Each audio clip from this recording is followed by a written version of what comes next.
Amado Señor,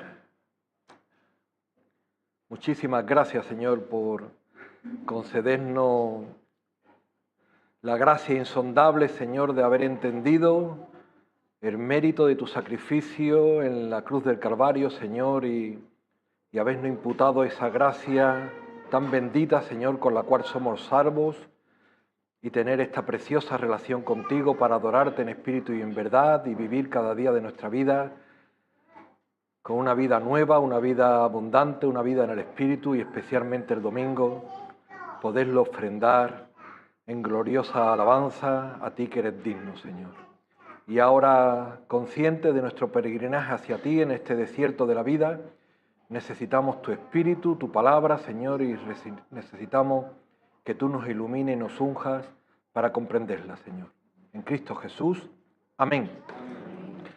En la epístola a los Colosenses hemos empezado a considerar el capítulo 1 y el 2, preparándola para, en la gracia del Señor, septiembre, estudiarla el grupo de estudio bíblico, y vimos algunas de las medicinas que el apóstol San Pablo estaba dando para aquellas raras enfermedades que había en los colosenses, en toda Asia Menor, y por extensión las había y las hay por todo el mundo. Son corrientes ideológicas que intentan y consiguen confundir a las personas con enseñanzas espirituales vagas, tibias, raritas.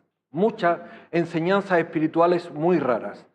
De hecho, mostramos algunas, como dice el capítulo 2, versículo 4. Nadie os engañe con palabras persuasivas. Obsérvese en nadie.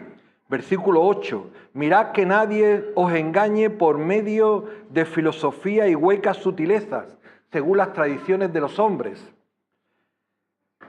Versículo 16. Nadie os juzgue en comida o en bebida y otros legalismos.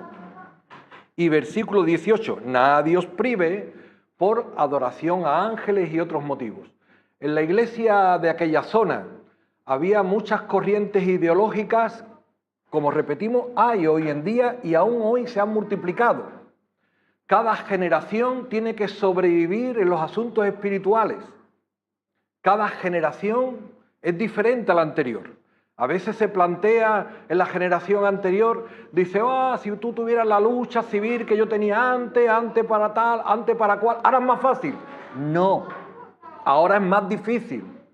Los postreros tiempos cada vez van a ser más difíciles. Y los que vengan después, más difíciles todavía. Más corrientes ideológicas en contra de los creyentes para confundir incluso a los elegidos. Había corrientes filosóficas, estoicas, epicúreos, etc. Había corrientes místicas, Zeus, Júpiter, Venus, la diosa Diana. Había los legalistas, los fariseos, con las religiosidades. Había palabras huecas, mucha gente habla de Dios y lo confunde con los dioses, con las mitologías, le atañen proezas maravillosas que son vanas palabrerías, son inventos, fábulas de personas. Lo que Dios ha hecho. Y solamente lo ha hecho Dios. Y lo ha dejado escrito en su santa y gloriosa palabra. Entonces el apóstol San Pablo les dio las medicinas a los colosenses, a los de la Odisea, carta que no está aquí pero está escrita, que se leyera también allí, a los de Éfeso, a los de Filipenses, cuando estaban en la cárcel de Roma prisionero. Allí él escribió estas cartas consciente de estas raras corrientes que estaban corriendo por allí y que están corriendo por aquí. Porque si por allí corrían 4, por aquí, por alguna forma, corren 400. Porque no solamente llegan por los 4 vientos, hoy llega por internet todos los medios de comunicación que nos llegan. Por eso dice el versículo 1, que es la introducción hasta el versículo 9. Lo que vimos en el capítulo 1 es la medicina principal, era del versículo 15 al 20. Cristo es la medicina principal. Él es la imagen invisible del Dios invisible. Él es la preeminencia de todo lo creado. Todo fue creado por medio de Él y para Él. Él se entregó por todos nosotros. Él resucitó. Él es. Vimos 12 veces Él es. Capítulo 1. En el capítulo 2 sostiene el apóstol, dice, porque quiero que sepáis cuán gran lucha sostengo por vosotros y por los que están en la Odisea, por todos los que nunca han visto mi rostro, para que sean consolados sus corazones, unidos en amor hasta alcanzar todas las riquezas de pleno conocimiento, a fin de conocer el misterio de Dios el Padre y de Cristo, en quien están escondidos todos los tesoros de la sabiduría y del conocimiento. ¿Cuán gran lucha tiene el apóstol para que conozcan el misterio de Cristo? Realmente, que Dios se haya manifestado en carne es un misterio, así lo refleja la Escritura. Pero es un misterio conocible, explicable, insondable, sí. Pero sí podemos comprender lo suficiente para apreciar la gloriosa salvación que tenemos por delante. Es un misterio. ¿Cuán gran lucha sostengo? Es una lucha espiritual.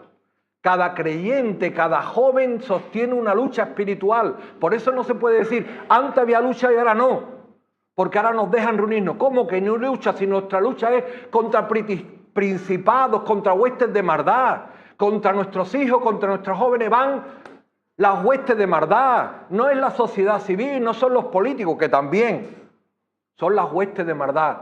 Y quieren rebajarle, quieren privarle, quieren confundirle. ¿Para qué? Para que se aparten de la iglesia. Y cuando se apartan de la iglesia, no se van a quedar tranquilos. Van a ir a por ello a exterminarlo. Nuestro hermano Jesús Martín nos repasaba brevemente en Hechos de los Apóstoles cómo son los malos. Los malos disputaban con los cristianos porque no querían que predicasen en las ciudades. Y no decían, bueno, está bien, ustedes predicáis el evangelio, pero nosotros somos religiosos, legalistas, y os respetamos. No, no, no, no. ¿Qué hacían ellos con los cristianos? Iban a confrontarlo, iban a apedrearlo, y algunos que pudieron lo mataron. Y lo echaron de las ciudades.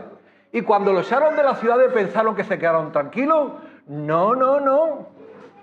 Se fueron a otras ciudades a alborotarlo, a perseguirlo y a exterminarlo.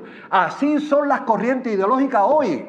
Quieren quitarnos de los centros de las ciudades para ponernos en los polígonos. Quieren quitar la religión del sistema educativo para hablar fuera en las casas. ¿Por qué? ¿Porque no van a hablar de religión? No, no. Van a hablar de Halloween, van a hablar de los demonios, van a hablar de las vírgenes, van a hablar de Zeus, van a hablar de Júpiter. Van a confundir. Claro que somos sal y luz. ¿Dónde? En medio de la sociedad. Por eso tenemos gran lucha, porque ellos nos persiguen, y nos persiguen a muerte. Claro que nuestros jóvenes tienen una gran disputa hoy en día, y nosotros tenemos que velar y orar por ellos. Por eso dice el versículo 6 y 7, porque de la manera que habéis recibido al Señor Jesucristo, andad en Él, arraigados y sobreedificados en Él, y confirmados en la fe, así como habéis sido enseñados, abundando en acciones de gracias. Aleluya. El apóstol inspirado por el Espíritu Santo usa metáforas muy conocidas en todo el Antiguo Testamento, muy conocidas. Arraigados, sobreedificados, confirmados, con acciones de gracia, arraigados. ¿Quién se arraiga? Un árbol se arraiga. ¿A qué repasa la Escritura el árbol? Bienaventurado el varón que no anduvo en consejo de maldad, sino que se goza en la palabra de Dios, porque será como un buen árbol arraigado junto a corrientes de agua viva. El agua viva, ¿de quién habla? Del Espíritu que habían de recibir los que creyesen en Él, y tendrá mucho fruto. El pasaje complementario a Salmo 1 es Jeremías 19. Dice, los que no son como el árbol son como el tamo en el desierto. Y nótese las corrientes, igual que aquí había 4 corrientes, allí había viento, solano, sequedad, desierto que daba con ímpetu. ¿Y sabéis qué le pasa a un tamo en el desierto cuando le da el viento? El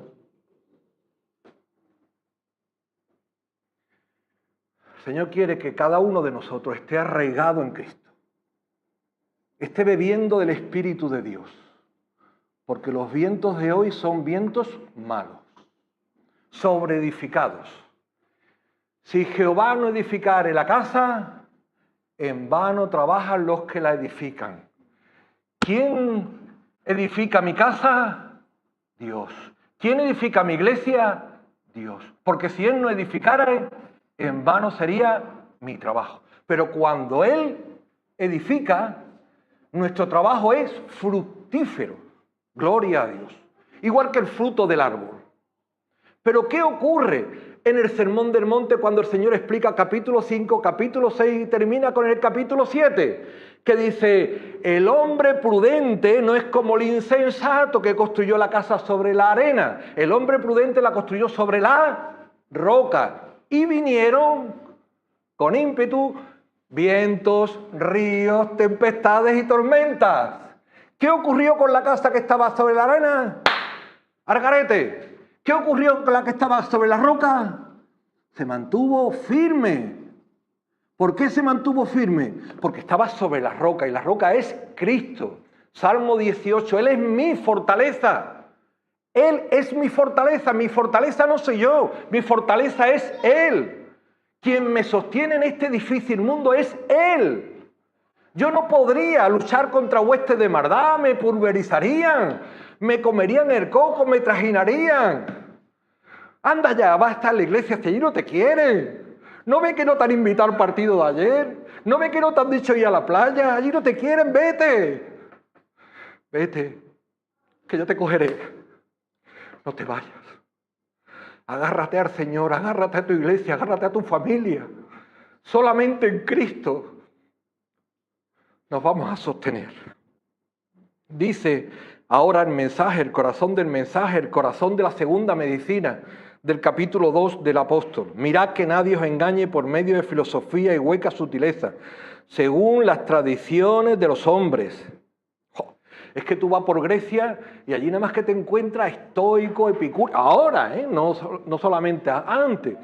Zeus ha hecho esto, Júpiter ha hecho lo otro, la diosa, la fertilidad, la guerra, todo depende de los filósofos, todo. De los dioses, de los mitos. Filosofía, amar la sabiduría. Claro que nosotros amamos la sabiduría. Claro, pero la verdadera sabiduría viene de lo harto. Es que hay gente que presumen de ser doctores de filosofía y le hace tú preguntas de primero de primaria, de enseñanza evangélica y no la conocen. Son auténticos ignorantes y si el Señor lo permite dentro de un rato hablaremos de un ignorante. Presumen, alardean de conocimiento y de Dios no saben nada. Nada de nada. De religiones, de vírgenes, de estatuas, de mitos, saben mucho. Y de Jesús, quizás, que nació hace 2026 años, quizás que nació en Belén, quizás que fuese un religioso, quizás. Pero no saben lo que el apóstol va a revelar ahora. Que Jesús, 9, en él habita corporalmente toda la plenitud de la deidad. Porque en él habita corporalmente toda la plenitud de la deidad. Está diciendo que ese Jesús, a quien el mundo pudo conocer, porque fue Dios hecho carne, fue Emmanuel, Dios con nosotros, no era un hombre cualquiera, no era un hombre brillante, era Dios con nosotros. Y en él habita toda la plenitud de la deidad. Y usa la palabra deidad, que tiene una terminología diferente a divinidad, para no confundirla con las divinidades mitológicas. Deidad, toda la plenitud de la deidad. Cuando Dios habita en una criatura como habitaba en su Hijo, no habita al 50 o al 60%. Dios no puede habitar al 2% o al 3%. Dios habita o no habita. O Cristo es Dios totalmente o no lo es. Y en Cristo, en nuestro Señor Jesucristo, habitaba corporalmente toda la plenitud de la deidad. Corporalmente, eso era lo difícil para entender antes y ahora. A Dios nadie le vio jamás. El unigénito Hijo que está en el seno del Padre, Él le ha dado a conocer. Y vimos, el Verbo se hizo carne, el Verbo se hizo carne y habitó, aquí dice habita. El Verbo se hizo carne y habitó, puso su tienda de campaña entre nosotros, puso su tabernáculo, la tienda de campaña en nuestro cuerpo. Él habitó entre nosotros y vimos su gloria, lleno de gracia y de verdad. En Él habita corporalmente toda la plenitud de la deidad, porque Él es Dios con nosotros. Todo el capítulo siguiente le empieza a llamar a Jesús el Señor. Capítulo 3, sabiendo que del Señor recibiréis la recompensa de la herencia, porque a Cristo el Señor servís, porque el que hace injusticia recibirá tal, porque el Señor no hace acepción de personas. Cuando dice el Señor, ¿a quién se está refiriendo? A Jesús. ¿Qué ocurre? Que a veces se confunde porque tú saludas cortésmente a una persona y dices, buenos días, Señor. Bueno, está bien, es una nomenclatura honorable, honrosa, respetable. Pero aquí, Señor, es el Kyrios. Él es el Rey de la gloria, es el Rey de reyes. Es el Señor de señores, el único. Que no es que haya varios señores y uno sea el Señor de España y otro sea el Señor de Trebujena. Es que Él es el Señor de la gloria, el único. Este Señor habitaba entre nosotros. Para un hebreo, esto llegaba a ser una cosa no solamente difícil de entender, sino a veces se podía convertir en un disparate. Que la Sequinat, la gloria de Dios, habitase en medio de ellos, era glorioso y ellos se jactaban. Somos un pueblo especial.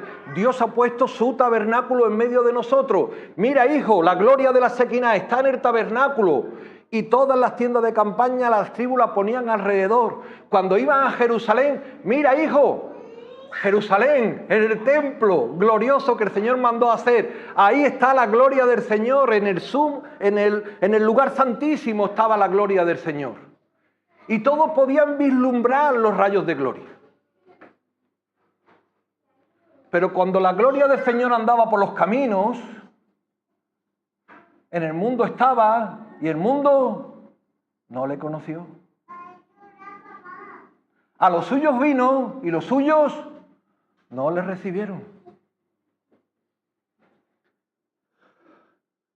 Alguien le podía decir, ese es el Mesías. A un hebreo le va a decir que un hombre era Dios con nosotros. Eso era un disparate. Y que ese Hijo de Dios se iba a entregar en la cruz por todos nosotros, eso era un tropezadero. Y lo fue. Pero quien está iluminado por el Espíritu Santo, le dijo a sus hijos, Juan el Bautista, a sus hijos, a sus discípulos, Andrés, Felipe, ¿veis ese? Ese es el Cordero de Dios que quita el pecado del mundo. Dijo uno, si ese es de Nazaret, ¿acaso de allí puede salir algo bueno? Hijos, no seguirme a mí, no seguirme a mí, seguirle a Él, seguirle a Él. Y los primeros discípulos que tuvo Jesús fueron los discípulos de Juan el Bautista.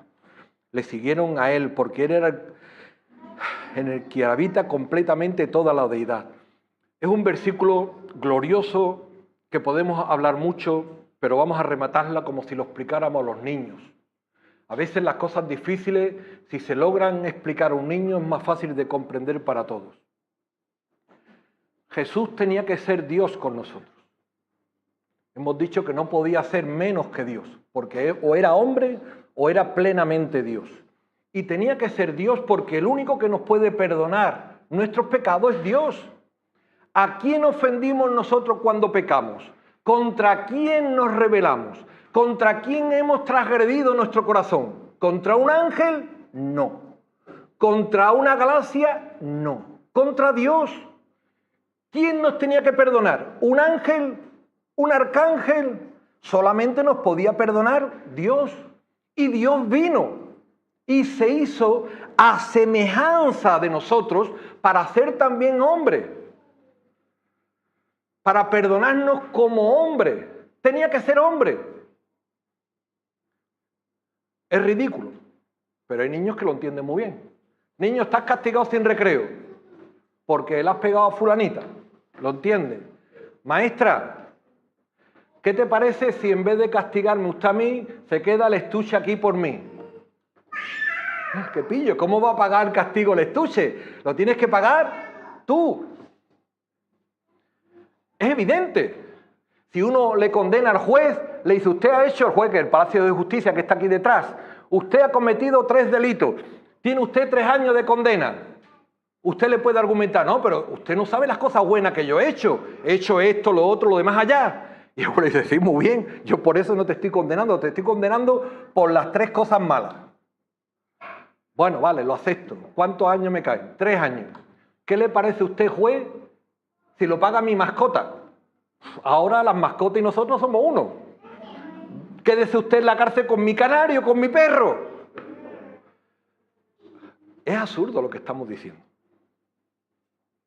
Pero es para argumentar que el Hijo de Dios tenía que ser 100% Dios, porque es el único que nos podía perdonar, era el único agraviado, y Él tuvo que hacerse a semejanza de carne humana para ser nuestro único y suficiente sustituto. No podía sustituirnos una mascota. Tenía que ser un humano. Y tenía que ser Dios con nosotros porque un humano muere por otro humano. Pero un humano no puede soportar todo el castigo de la ira de Dios si no es plenamente Dios con nosotros. Porque el castigo de la ira de Dios es superior a una explosión de una bomba atómica. Una bomba atómica nos desintegraría. El castigo de la ira de Dios es superior. Y Él lo soportó. ¿Y sabéis por qué lo soportó? Por amor a ti. Esto sí que es insondable. Esta es la gracia del Señor, que por amor a ti, para que hoy estuvieras redimida, purificada por su sangre preciosa, hoy pudieras adorarle y ser llamada hija de Dios. Porque todos los que le hemos recibido somos llamados hijos de Dios. Y a Dios se le llena la boca de decir, ahí está mi Esther, ahí está mi Domingo, ahí están mis hijos, que yo he parido en la cruz del Calvario, dado a luz con mi entrega. Y vosotros estáis completos, dice el versículo 10, en Él, y Él es la cabeza de todo principado y potestad. Muy rápido, completos. Si Cristo es quien estamos argumentando que es, y nosotros estamos unidos a Cristo, Él es nuestra cabeza, nosotros somos su iglesia. Si Él lo tiene todo, ¿qué tenemos nosotros? Todo. ¿Qué padre le deja al hijo el coche y luego no le va a dejar una regadera para regar las cosas? Es absurdo. Un padre lo da todo. En Cristo estamos completos. No necesitamos otras cosas. Eso las filosofías estoicas, las gnósticas decían, bueno, sí, cree en Dios. Está bien, cree en Dios. No te puedo negar que crea en Dios. Pero para tener plenitud espiritual necesitas otras experiencias. Nos intenta engañar, como uno casi siempre se siente regular. Es muy raro tener esos momentitos de éxtasis.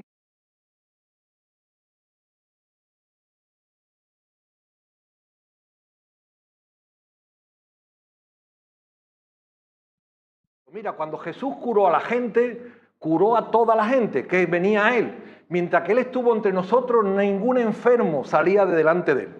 Curó todas nuestras enfermedades y llevaba todas nuestras dolencias. El ciego se fue parcialmente curado o completamente curado. Lo dice Juan 7. Completamente curado. El paralítico se fue parcialmente curado o completamente curado. Completamente curado. Y tú dices, bueno, eso ocurrió hace 2000 años, ¿a mí qué me afecta? Si ellos fueron curados completamente físicamente, ¿cómo hemos sido nosotros curados, sanados, purificados espiritualmente? ¿Un poquito? ¿Mucho? Completamente. La sangre de Jesucristo nos purifica completamente, porque tenemos un mejor pacto del que ahora vamos a presentar. Él nos purifica completamente porque su sangre tiene poder para limpiarnos. Igual que un detergente limpia una ropa y puede dejar mancha, la sangre de Cristo no deja mancha, Él purifica completamente. Estamos limpios, estamos sanos, estamos redimidos por su sangre preciosa. Cabeza de todo principado y potestad. Empieza aquí y lo termina al final. Vamos a hacer un sándwich. No hay ángeles superiores a Dios. No hay espíritus o potestades superiores a Dios.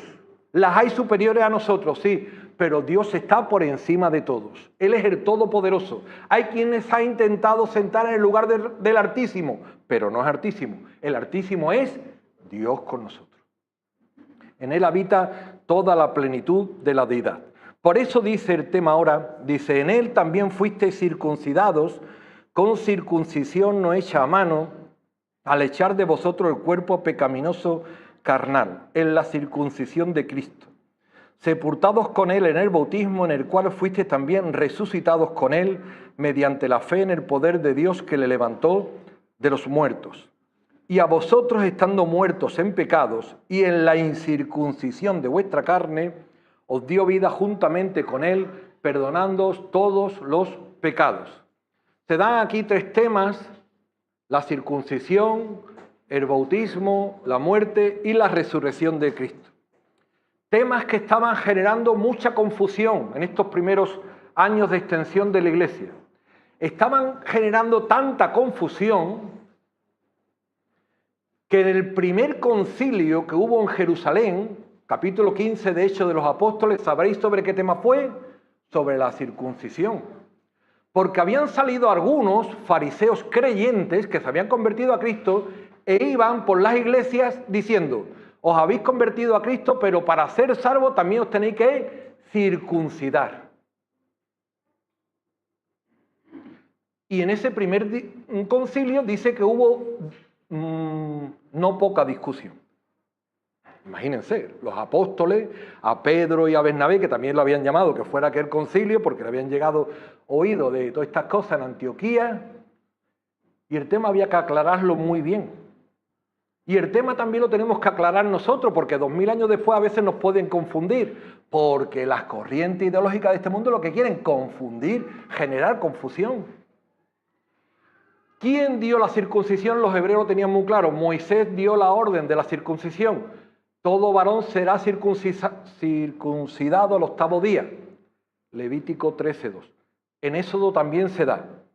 Y lo está diciendo, cuando una persona formara parte del pueblo de Dios, quisiera formar parte del pueblo de Dios, cuando una persona se hiciera creyente, si era de Siria, si era de Etiopía, si era de cualquier país, para integrarse en el pueblo de Dios tenía que ser circuncidado, cortado el pellejito del prepucio para identificarse con su pueblo. Bien, pues al 8º día se circuncidaba a todo varón, y si alguna persona se hacía creyente también era circuncidada. Era una ley que se hacía. Ahora el apóstol Pablo ya en Romanos dedica todo el capítulo a aclarar y a fundamentar el tema. Dice, la circuncisión viene desde Abraham, que fue padre de lo de la circuncisión y padre de lo de la incircuncisión, porque Dios le hizo una promesa a padre Abraham, que en él serían benditas todas las naciones de la tierra, porque de su linaje, de su descendencia, nacería el Mesías. Y esa promesa se la hizo Dios a Abraham antes de la circuncisión. Y dice la Escritura que Abraham creyó a Dios, leedlo conmigo, y le fue contado por justicia. Abraham creyó a Dios y le fue contado por justicia. Abraham creyó la promesa de Dios, de que de su descendencia nacería el Salvador. ¿Qué ocurrió? Que como no venía el descendiente, Abraham y Sarai quisieron ayudar a Dios, quisieron hacer obras humanas para ayudar a Dios, cuando la promesa es por gracia en el poder de Dios. Y tuvieron un hijo con la esclava, con Agar, Ismael. Y entonces le dijo Dios, no, corta el prepucio. Pero como señal de la promesa, Lo que tú has hecho es una obra humana que no vale. Sigue confiando en la promesa que yo te he dado.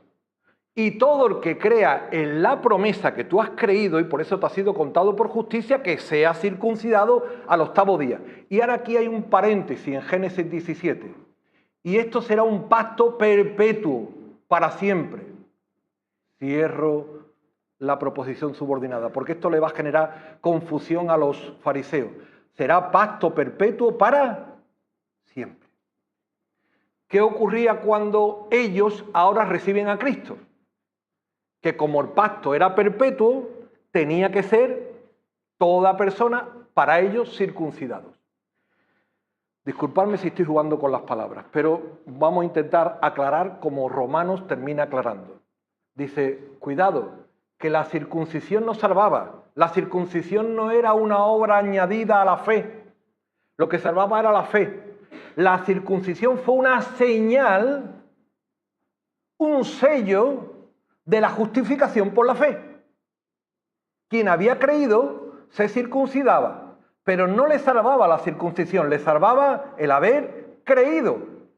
De hecho, todo el Antiguo Testamento, los profetas van diciendo que lo importante no es la circuncisión física, lo importante es la circuncisión del corazón, porque muchos estáis incircuncidados y venís a hacer lo que os da la gana. Más agradan a Dios los incircuncisos que intentan agradar a Dios que vosotros que estáis levantando estatuas e ídolos. Entonces el pueblo estaba esperando una circuncisión verdadera, una circuncisión del corazón. Y esto fue lo que hizo nuestro Señor Jesucristo en el bautismo. Cuando nosotros nos hemos identificado en la muerte y resurrección de Cristo, nosotros hemos sido sumergidos espiritualmente en la muerte de Cristo y en su resurrección. Espiritualmente nosotros hemos sido circuncidados. Sí hemos sido circuncidados. Espiritualmente el pacto es perpetuo. Estamos cumpliendo la ley. Dios no vino a abolir la ley. Aunque en un sentido ritual la ley fue abolida. El Antiguo Testamento fue abolido por un Nuevo Testamento. Antes estábamos en el Antiguo Pacto, que se fiaba a un cordero en expiación por los pecados.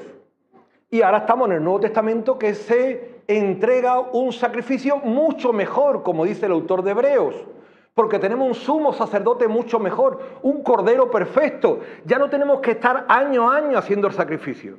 Lo hacemos una vez y para siempre. El sacrificio de Cristo es para siempre. La circuncisión, el bautismo es para siempre, una vez, y es perfecto. Quien ha creído en Cristo de corazón está bautizado de corazón, está circuncidado de corazón. Lo que luego hacen en el bautismo es dar testimonio público de lo que ha ocurrido en el corazón, como una señal manifiesta. Aleluya. Dice que el poder de Dios levantó a Jesucristo de los muertos para darnos vida juntamente con Él, perdonando todos los pecados. El poder de Dios.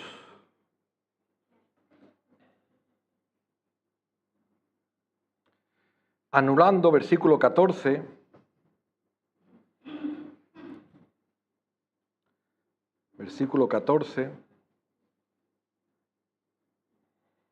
el acta de los decretos que había contra nosotros que nos era contraria, quitándola de en medio y clavándola en la cruz, y despojando a los principados y a las potestades, los exhibió públicamente, triunfando sobre ellos en la cruz. Anulando el acta de los decretos que había contra nosotros. Cuando un reo estaba de prisionero en una cárcel, tú antes no podías buscar los datos de ese reo para ver sus delitos, digamos buscarlo en un ordenador, sino que se cogía y se ponía sus delitos encima de la prisión. Y ahí tenía el cartel con sus delitos. Era el acta de los decretos que esa persona había hecho para estar allí. Si una persona era ejecutada en una cruz, pues también se ponía un acta de decretos por el que todas las personas que pasaran veían por qué motivo aquella persona estaba siendo ejecutada. Arriba se ponía el acta de los decretos. Se ponía el acta de los decretos. Si una persona iba de una prisión a otra, Iba de una prisión con su acta para seguir retenido en la otra prisión con el acta de los decretos hasta que hubiese cumplido la justa penitencia que le correspondía. Bien, ¿qué ocurre con nuestro acta? Que nuestro acta de los decretos nos era contraria, nos separaba de Dios. Y no podemos nosotros justificarnos delante de Dios, como decíamos antes, con obras humanas. Que la salvación no es por muchas obras humanas que nosotros le echemos. Que la salvación es por confiar en la gracia de nuestro Señor Jesucristo, que ha hecho la obra perfecta en la cruz para redimirnos. Y el acta de los decretos que nos era contraria fue colgada en la cruz. ¿Recordáis qué fue lo que pusieron en la cruz? INRI, Jesús Nazareno, Rey Iudius. Él es nuestro Rey. Él es el Rey de Reyes, Él es nuestro Salvador. Él es el que ha comprado nuestras vidas por el precio de su vida. Nosotros teníamos un gran enemigo, la muerte. Y la muerte nos paraliza. Israel tenía un gran enemigo, Goliat, que representa al que tenía el imperio por la muerte. Y los enemigos estaban paralizados. Ninguno se atrevía a pelear contra él, porque era superior a todos. Hasta que hubo uno pequeño que se hizo a semejanza nuestra, manso, humilde, y fue a la cara de la muerte y dice: oh muerte, yo seré tu muerte. Y por su muerte, él venció a la muerte. Con su misma espada le venció. David se subió encima del gigante que había caído sobre su rostro y con la misma espada, con su mismo aguijón, el mismo aguijón de la muerte es el pecado. Y el pecado existe por la ley. Con su misma espada del aguijón le cortó la cabeza y venció a la muerte.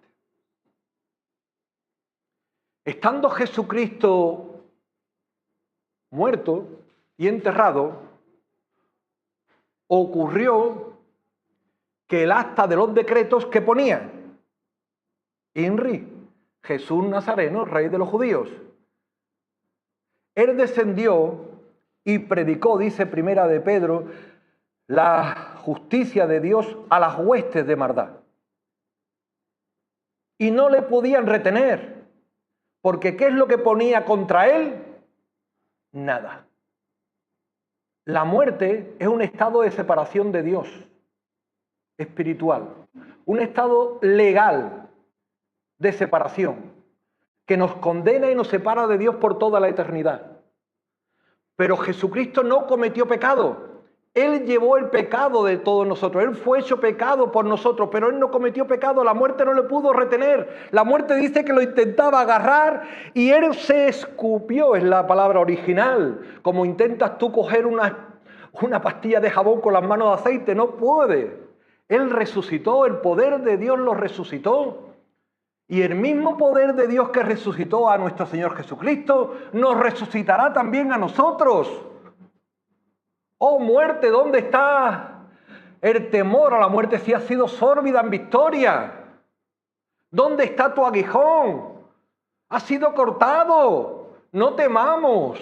Él ha vencido a la muerte. Él la ha resucitado. Y el mismo poder de Dios que lo resucitó a Él, nos resucitará también a cada uno de nosotros. Aleluya. Pero dice que despojando a los principados y potestades, los exhibió públicamente, triunfando sobre ellos en la cruz, otra vez. El acta de los decretos quedó clavada en la cruz. ¿Dónde está nuestra acta de decreto ahora? Clavada en la cruz. Y todo lo que ha sido clavado en la cruz ha sido cortado, para siempre. ¿Quién nos podrá ahora imputar pecado a nosotros? Nadie. Él lo ha pagado todo. Ahora dice que tuvo lucha contra esos principados y potestades y fueron exhibidos públicamente en la cruz. Es el último de los temas de hoy. Nuestro Señor Jesucristo estuvo en la cruz desde las 9 de la mañana aproximadamente hasta las 3 y pico del mediodía. Explica algunos pasajes de la Escritura todas las aflicciones, dolores, padecimientos de nuestro Señor Jesucristo desde la noche anterior. La corona de espinas, los latigazos, los espúteos, las palizas, etcétera, etcétera. Y en la cruz concretamente, Jesús también fue vituperado. Si eres hijo de Dios, sálvate a ti mismo. Le decían los sacerdotes, desciende de la cruz para que creamos en ti y entonces creeremos en ti. Si hubiese descendido de la cruz tampoco hubiesen creído en él. Quien le pone condicionante a Dios que no quiere creer en Dios. Quien le pone condicionante a Jesús que no quiere aceptar el perdón por gracia que Jesús nos da. Si queremos un perdón, queremos nosotros ganar ese perdón. Y el perdón estamos argumentando que nadie puede aportar nada para obtenerlo. O es por gracia o no hay perdón.